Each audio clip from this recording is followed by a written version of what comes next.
What's up, guys, and welcome back to the Nerd Castle for another playthrough of Rogue Legacy. So we're on like episode number 4, and I'm gonna fess up right here up front and say that I have been playing a little bit in between, just doing some of the general bitchwork leveling, like that kind of stuff that I don't really think you guys want to see me like clear the castle like 8 or 9 times in a row. And to be honest, I haven't. I've been clearing like 1 or 2 wings and then dying, kind of spending slowly and doing that sort of thing. But today, we should be able to, I don't know if we're going to be able to take a swipe at Alexander today, but I'm going to try and do as much of a full clear as possible. You guys can come along. The character I have selected is a paladin. Right now, you'll see we're at level 44. Most of the things I've been putting points into are pretty much just attack. We'll take a look, actually. Let's go back to the manor, and I'll take a look, show you how things are developing.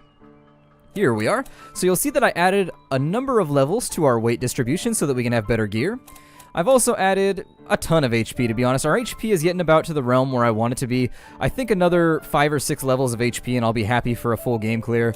For our attack power, on the other hand, though, our attack power, we really want that to be more around, honestly, I'm kind of a whore for attack power, so it's tough for me to really choose an off switch for it, but I just keep pumping it up. But at a certain point, we're going to want to jump off the attack power bandwagon and start boosting our crit a little bit. So those are all things to be aware of as we go forward. We've got all the vendors unlocked, and let's go take a look at some of the runes I've gotten in between playthroughs here. Now, if I was smart, I was thinking about it after the fact, and I should have been like, well, I guess that I will not open any chests while I'm leveling the character so that you guys can see all the loot drop, but all things considered, it kind of just happened. I wasn't paying attention. So what we've got is we've got a vampire rune for our sword, but unfortunately, we're using our sprint rune for the sword right now, so we can't really swap that out.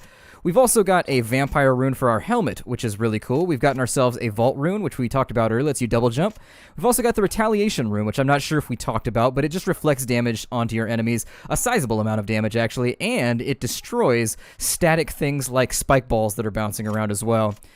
The other things that we've unlocked here, we already talked about the curse rune. We've unlocked the siphon rune, which I actually in the last episode misquoted what it did. I actually went back through and watched the episode and felt kind of guilty because I felt like I was misleading you guys. The siphon rune actually only gives you mana. I was under the impression for some reason it gave you 1 HP and 1 mana for every kill. I'm not sure where I got that impression from. We've unlocked a bunch of gear too, so we'll take a look at what's been going along there. I have the blood sword equipped right now because we really need to get some health drain going on when we're attacking enemies. Right now I've got +2 to vampirism, which means I get 4 health for every mob that I kill, and I very, very much like vampirism. In fact, I think that's one of the only downsides to the game is that vampirism is so good and so vital for clearing runs. We've got the Night Sword, which you can tell is much, much better than the Blood Sword. We are taking a pretty good debuff from the Blood Sword, but we need that extra health. We've unlocked the Silver and Ranger helmets. We are wearing the Ranger helmet at the moment. We've also got a great deal of the Blood set. So here you'll see a Blood helmet, but you'll see there that we're losing 85 health if we equip it, and we really can't afford to be losing that much HP. We've got the Blood chest right there. We've also unlocked the Silver chest. Unfortunately, I don't have any cash for it. Otherwise, I would swap it out because that extra 9 armor is pretty sweet. Now, here in this category, we've got the blood limbs. So yeah, we've got the entire blood set right now. We've also unlocked the first piece of the sage set, and from what I understand, the sage set gives you a gold bonus. That's what it is. It gives you a little bit more gold, so if you're trying to farm, you want to give yourself a spelunker or a miner, give them a full sage set, and you should be good to go.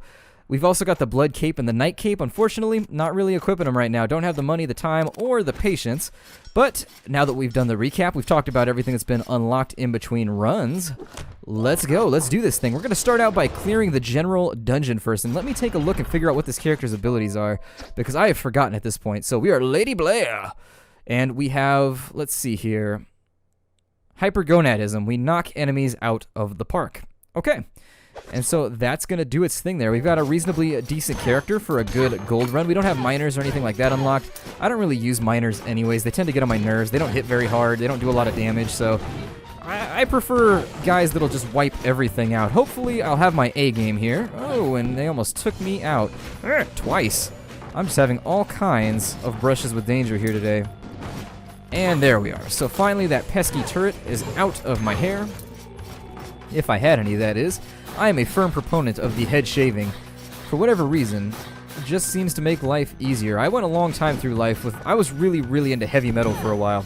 And I had hair like down to my butt crack for a little bit, and it was, I can tell why it takes the ladies so long in the bathroom after having hair that long, because it is a giant mess to take care of. So here it looks like we've got some Isons, or Frostons, I'm sorry, those are the lower level versions. A couple of Charites, nothing really too scary. Nothing that's going to be trying to take us out anyways. The first clear is usually just a warm-up for me anyways. We've got a journal here, so I'm going to read that real fast. Journal entry numero 10. The emblems on the castle door are a clue. I slew the giant beast that matched one of the icons, and I sent something shift behind the throne room doors. As if in a dream, I could see an emblem on the door glowing in my mind's eye. A truly out-of-body experience. At least I know that I'm on the right track. But I must hasten my pace, for the king could succumb to his injuries at any moment. But first I must rest. Tomorrow I enter the forest. And so, ooh, we found the boss room already. That's good, because half the reason you do these runs anyways is just to find the boss rooms, because that's really where the best density of treasure is going to be at. Once you find those, everything else is kind of ancillary, I guess. Is that the right word? I don't know. Is he going to fire through the walls there? Charite? You be good, Charite. Now, I did lose an episode to my hard drive, so a lot of this will be repeating things that I've already said in the last episode, or the lost episode. I guess if it was a Mario game, it would definitely be a lost episode, but essentially, I've been having some doubts about what I want to do with this series, because I seriously doubt you guys want to listen to me ramble and watch me clear a dungeon every single day just for treasure, because obviously you've got to level up. I'm not trying to do anything special here. I know some people have been priding themselves recently on doing level 0 runs of the game, which is a pretty cool endeavor. I admire the... Oh no, we lost that coin. I admire their fortitude for attempting something that potentially obnoxious, but I'm just going to lose that gold coin to avoid taking a hit. I know some people won't agree with that decision, but it is what it is. But as I was saying, I admire their fortitude in going after a lofty goal like that. But for me, I tend to get frustrated while playing this game, and so it tends to get on my nutty bits a little bit. And so once I find myself playing terribly and just floating up the Rio de Caca, I kind of just log out for a little bit. So I don't know if I want to subject myself to that kind of torment, but let me know what you guys want to see. Honestly, I can cut this thing to be pretty much just boss runs. I can cut this thing to be just about anything you guys really want, to be completely fair. So I've beaten all the bosses. I've got most of them locked down. I mean, I might have a little bit of trouble, but sometimes it's difficult to tell whether it's your level that's out of whack, like you need a little bit more kit and caboodle, or whether defeat all enemies. Okay, we got a fairy chest here. Oh, it's one of these. Never mind. We don't have the equipment necessary to get at them. So let's see if we can make it through here without impaling ourselves. And the answer was a no to that question. And I impaled myself twice. God. So let's get on up out of these trap rooms. I lose more health to trap rooms than anything else, because they really did a fairly good job at making them really difficult to read. And some of them require a pretty good amount of precision. I'm always surprised with some of these dangerous, lofty ascents, how much precision it takes to actually nail them properly. Got ourselves a little bit of mana there. Another terrible, terrible treasure box. Oh no. I was gonna say, are those not... Whoa, what is going on here? How come those took so long to activate? Interesting. That was an odd situation to the point where I thought things might be bugged. This is an easy version of what you're gonna see in deeper levels of the dungeon. This actually turns into a fairly guaranteed hit as you get further on. I'm not gonna say guaranteed, because obviously there's gonna be people out there far more talented than I. Oh, there was a door at the bottom. Well, damn. I feel like I just wasted my time there. We got an eyeball. What am I doing? God, just getting sloppy. Just getting sloppy. It's because I have a vampire rune now. The second I get a vampire rune, I just stop caring. I start eating hits and just be like, yeah, it's fine. I got a vampire rune, man. Everything's all good. Oh, and we got like a McRib, or what is this? Yeah. Alright, well, we got rid of him without any issues. McRibs will get a lot nastier as they get higher and higher level. They get more HP, and they become a bit of a nuisance. But for now, they're not too tough. We do want to check this painting right here, I can tell, even before it wiggled. I'm going to let you guys in on a little thing that you may or may not have noticed. In a nutshell, if you pay attention to the paintings, if you've ever watched old cartoons like Looney Tunes, or you've watched things like old Simpsons episodes, if you look at the foreground, so things that actually move, they're a little bit brighter than things in the background from the... Well, yeah, from the things in the background. That's an old animating trick in order to cut costs and things of that nature. They would actually draw the other stuff onto the background so that they wouldn't have to do the background every single time and make it look all weird and shimmery and shaky like a Beavis and Butthead episode. Well, they do the same thing in this game. You'll notice that the paintings, if they are actual animated characters, if they are Doomtrits or whatever, they will be a little bit brighter than all the things in the background. And I tend to notice that before they even wiggle, so that's something to bear in mind. We're going to have to move through this a little bit vicariously. There we go. And now a little word of warning. Well, never mind. That's only going to work for different traps in the future. I'm not going to use it. Well, I'll go up and around. We'll go through the forest. I don't want to risk taking a hit right there. We are trying to do a full money-grubbing clear right here as best as possible. We don't have enough damage to clear most of the mobs in the forest yet. I have taken a crack at Alexander at this point just to kind of refresh my memory. And then I suicided on him. Well, no, I didn't. I'm not going to lie. I actually got killed. But we weren't dealing enough damage for Alexander. Alexander is very much a DPS test. And so you want to make sure that you've got the appropriate DPS for Alexander. Otherwise, he's going to be very, very challenging. Because he accumulates little buddies the longer you leave him up. So you really want to wipe out Alexander as quickly as possible. That's why, for him and for most bosses, I find that using the ninja tends to be the best strategy. I almost exclusively use the ninja for clearing bosses. That's me personally. I know some people will disagree with that. I always end in that because I've seen little debates get going in the comments, and I don't want to galvanize anybody or, you know, make giant swaths of people like, you're an idiot, you have no clue what you're saying. And so I prefer the ninja very much. Some people, I've heard people online saying that Slime getting in the sneak attack.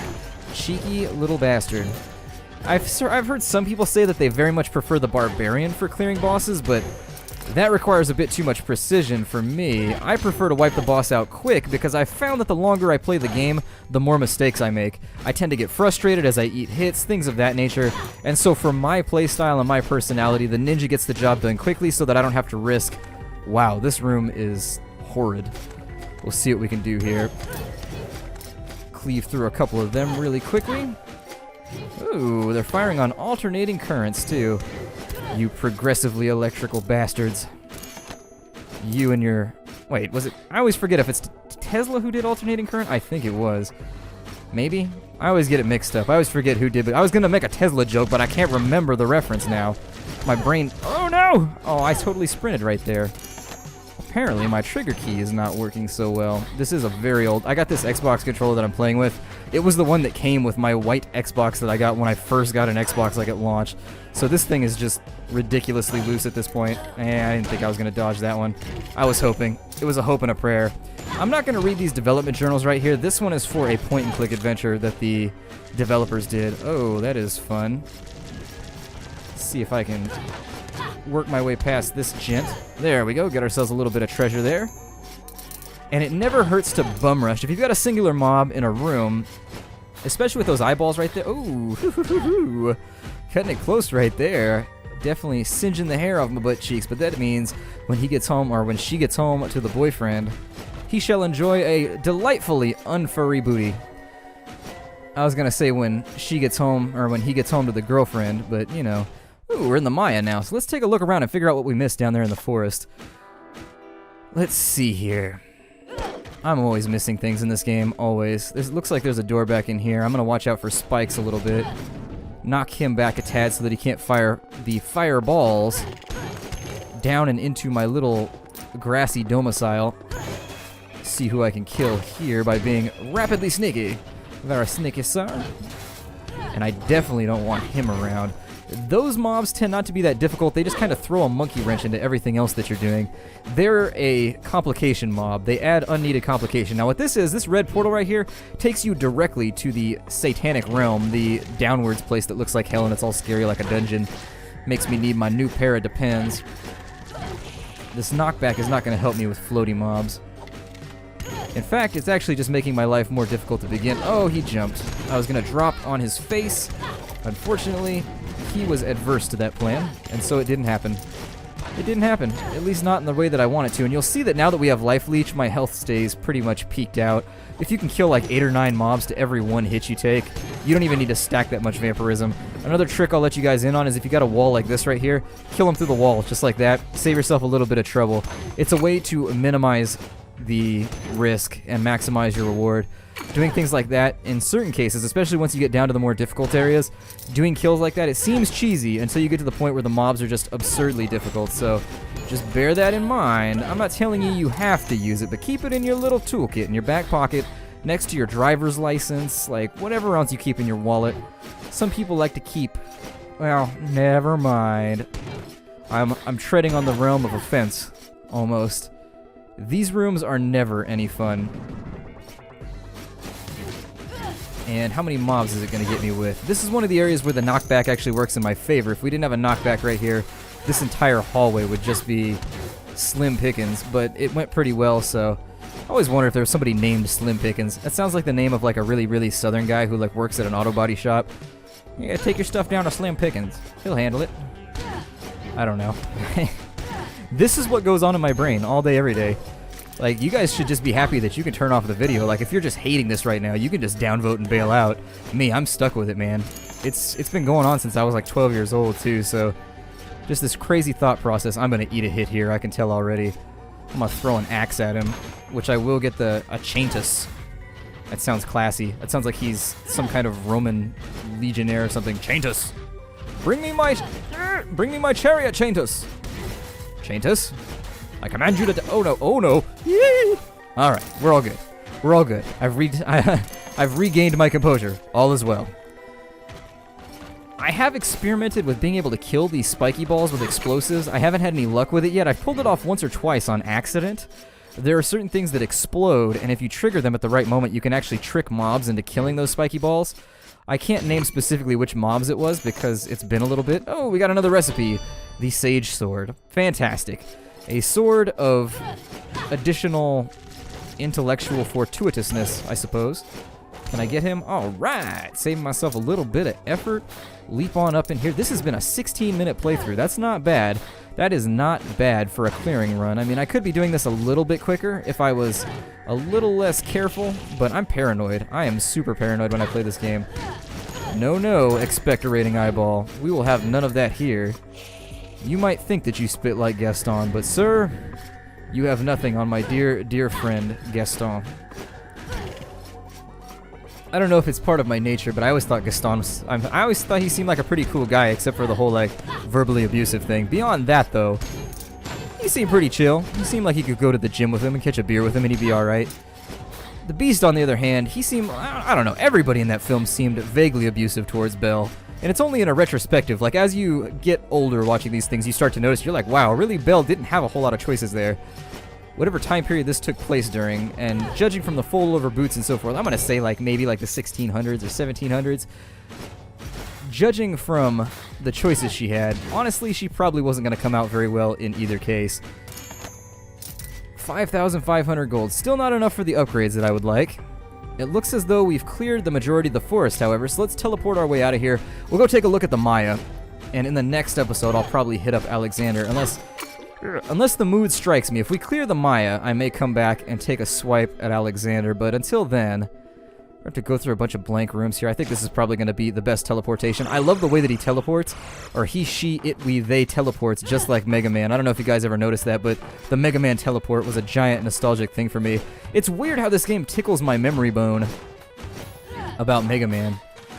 It feels so much like Mega Man. A lot of people are comparing it to a number of games, but for me, it just really reminds me of Mega Man X, just procedurally generated, and you don't get the superpowers. Like, you don't have ability vampirism, where you just steal and suck the abilities out of your foes, or at least kind of salvage their parts in a cannibalistic way to make yourself into a better robot, Highlander style. I always thought that there can be only one should be the secondary motto of Mega Man. And we can't kill all these guys in here, but oh, I jumped into a portrait. I think that may have been the first time I stepped into a portrait in this playthrough. I may have done it in one other situation, but I really am semi-embarrassed right now. In any case, we can kill all those guys to the floor to get some health back. That gave us like an extra 16 health. Nothing to complain about. We're in a pretty good spot, so... Looks like we found the entrance to the Maya right here. Let's go ahead and jump on it in. The Maya may be a little bit outside of our capabilities. These pyrites right here, they get a new ability where they kind of dash charge at you. It can be difficult to dodge, but only when you're really kind of dealing with other stuff. Take a look in here. Additionally, the Maya is going to put you up against these treasure chests right here. They're mimics. Be careful. They will come at you, bro, so you got to watch out for them. I don't think he can really do anything to me, though, once he's stuck up against the wall, so we'll just kind of drop on him a little bit. Knock him back a tad. I don't like the odds here. Anytime you don't like the odds, don't take the risk. That would be one of the big pieces of advice I would give with this game, is if you don't like the odds, don't take the risk. I think I can just smack him like so, too. Yep, because he offends me. And so, sir, you shall taste my gauntlet. My super awesome female gauntlet. Let's see here. What can we do? Okay, we got to deal with these little Oni type guys. They're like little ninjas. They throw ninja stars at you. I don't necessarily like the odds right now, but I am going to try and pogo over the top of his head. These gents right here, I'm just going to whittle away around the edges because I don't have to take this quickly. That's the nice thing about these big knights is that you really don't have to take them anything other than slowly. They're very rarely in any type of position that puts you in a bad spot. Most of the time, they're fairly easy to deal with, to be honest. Hopefully we'll come across a mini-boss entrance right here at some point because I'd really like to get some treasure. The corrupted knights we've been dealing with have also received some upgrades, which you'll notice is they've got a charge attack now that we have to watch out for. It's pretty nasty. It can be a compounding factor when you're dealing with a lot of other things, and as with many things in this game, I find that's kind of the case, is that everything in this game seems to be a compounded issue. Ooh, just firing off like crazy over here. Let me see. Oh, I dashed right into it. Yikes. Okay. I can't tell if he's shifting his firing directions, but in either case, we took some damage there. I'm not happy with that. Fairy chest objective. Take no damage. Alright. Ooh, we did it. Yeah, that's how we roll. Got ourselves a curse rune there. I can't guarantee I won't take damage on the way back, but what you can consider doing is you see how there was a roof right there? Just pogo your head off of it. It's the safest way to do it when you're on the return trip. Zip through there because we have nothing else to say with that area. Here is the portal to Ponce de Leon, I think. Yeah, Ponce de Leon is behind that portal, but we really just want his money. We don't want anything else. We're going to be users right now. We're going to be gold diggers of a sort. Why are you in the ground, my dear friend? I don't see any reason why you should be in the ground. Ah, he's bugged. Lovely. Got ourselves a HP heart right there. That's going to be a +5 across the board HP increase for anybody that we roll from here on out. I want to keep that Rage Skull away from me because his fire I think is horizontal and vertical. Nothing that we really want to be dealing with at the given time. So far, oh, and I knew it. I jumped right into it. Unfortunate. I got overly aggressive. I'm getting I'm getting a little too confident right now in the discovery of my new Draculanian powers. If I can invent a word there to express my meaning. Alright. Oh, I don't like that at all.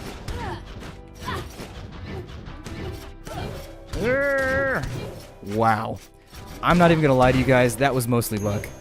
I could try and play that off right now and be like, oh, I totally planned it from the ground up, but that one, see, like, they're gonna pay me back either way. That's why I didn't try and lie about it.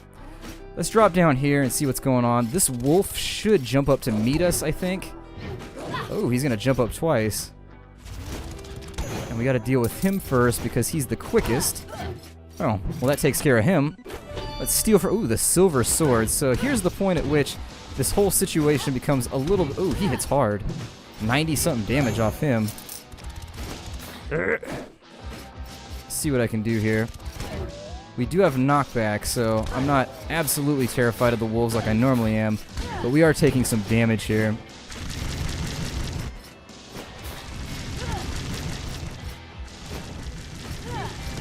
Alright, so he's down. The elevation of the rest of these is going to present a problem. Kind of want to bait a shot here, but I don't want to put myself in harm's way to do it. There we go. So there's another one down. Take your time. With rooms like this, don't get overly aggressive. Believe me. Rooms like this one rely on you to kill yourself, and there's a lot of rooms like that in this game, and that's the only way that I know how to describe them, is they really want you to kill yourself in rooms like this. They aren't actually looking to kill you directly. The mob composition, or the combo that they give you, is not particularly threatening all on its own. However, if you try to get too aggressive or you panic, that's usually what they're waiting for, is for you to slip up in that regard. It's just one of the design decisions I've noticed about this game. It actually looks as though we've pretty much taken care of the Maya, aside from this little door down in here. I was hoping we would find mini-bosses, but unfortunately, like Bodus or any of those guys. Unfortunately, no Bodus. We missed the Bodus.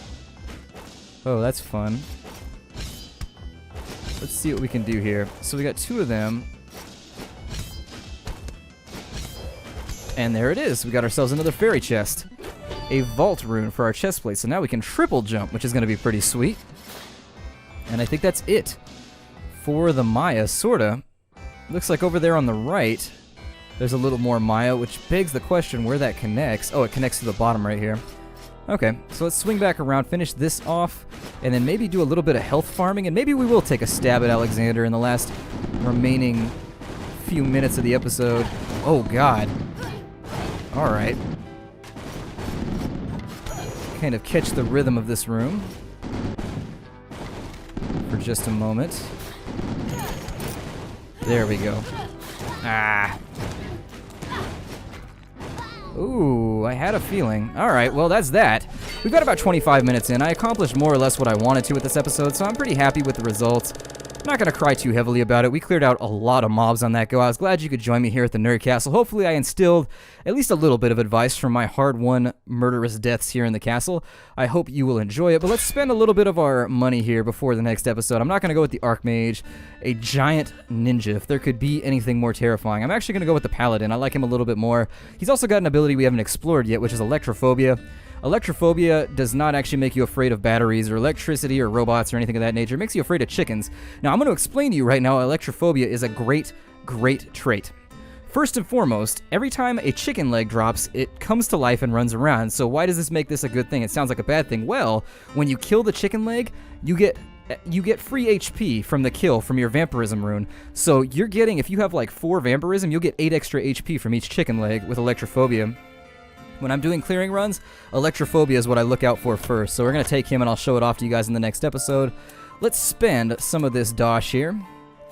We need to unlock some other areas of the castle. So we're going to unlock the miner, even though I don't really use a lot of the stuff over on the edges. There we are. So the miner makes money. The miner actually gets a 30% bonus to all of her cash grabs. It also gives us gold gain up, which is a pretty cool thing to unlock if you get further on into the game once things get more expensive. We can upgrade the Knave, which I'm definitely going to do. This ability right here makes the Knave turn into mist. It's a great ability. This is a fantastic boss fighting ability. This is the one that I cleared the final boss with first, because the mist makes you indestructible. So you can just pass through things as much as you want. This will make it so that we get more health and MP from lootables. The Knave upgrade, though, is actually going to make Knaves much nicer to use for us, so that's a good thing to have. Anything else that's really popping out at me here? I suppose we'll upgrade the miner the rest of the way, just to get the extra little bit of our manor unlocked. And so now we have a spiffy headlamp. I'm still not entirely sure what the headlamp does. It may give you more gold while killing things. I'm not positive. I've never used the headlamp. I flicked it on and off a couple times. I didn't want to wiki it, though, because I wanted to figure it out for myself. I'm going to take the rest of our gold, and let's see what kind of upgrades we can get ourselves real fast. So we can make a jump to the Silver Sword, which is a really cool upgrade. It's going to give us a lot more HP and a lot more damage. I am inclined to go for it as soon as we get another Vampire rune that we can stack on something. The Silver Helm, not so much. It gives us a little more mana, but not something that I really am leaping at the opportunity to strap to my body. We might consider taking the Blood Cape, though, which would allow us to swap out the sword. So let's take the Blood Cape for now. And that's going to allow us to swap out the Silver Sword. And that puts us in a little bit of a better situation, because we still have Vampirism too, but now we're dealing even more damage. The Silver Chest is a temptation there. It's going to give us more armor straight, so we're going to do that. And our 25 armor is pretty decent right now. So I think I'll go back at this point. Let's make sure that there's no runes missing that we could possibly imbue to our stuff. On our boots, we could do the Curse runes. It makes our enemies harder, but we get more cash. We could also take a Vault rune, which would be tempting. I do like double jumping, so for the time being, yeah, let's go with the double jump. Beyond that, we haven't gotten the Sprint rune for anything else, so unfortunately there's nothing that I really want to spend money on. I'm pretty happy with the progress over the course of this episode, though, so that's something that I can definitely live with. I suppose I'll just take a upgrade to my mana pool. A couple upgrades, actually, and that gets rid of the remainder of our excess gold. And so my name is Splattercat. Thank you for joining me here in the Nerd Castle for another episode that I hope was informative. I hope it helped you out. I hope that in some way you're able to glean some information from this, because the game is tough to pick up on your own. All in all, though, it's probably one of the better games I've bought this year. From all the AAA titles and so forth, it is a fantastic game, so I have no problem playing it at length with you guys. So I'll see you guys next time. Take care out there, everybody, and I'll see you tomorrow.